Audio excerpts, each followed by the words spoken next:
ಇಲ್ಲಿಗೆ ಏಕೆ ಬಂತು? ದಾರಿ ತಪ್ಪಿ ಬಂತು. ಆನೆ ಬಂತೊಂದ ಆನೆ.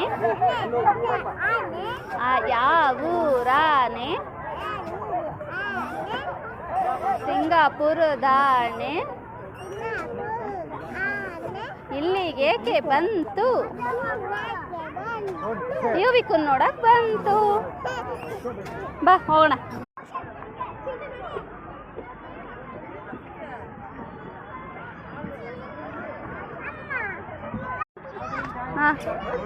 ಆಯ್ತು ಆಯ್ತು, ಬಾ ತಾಳ್ ತಾಳು. One by one.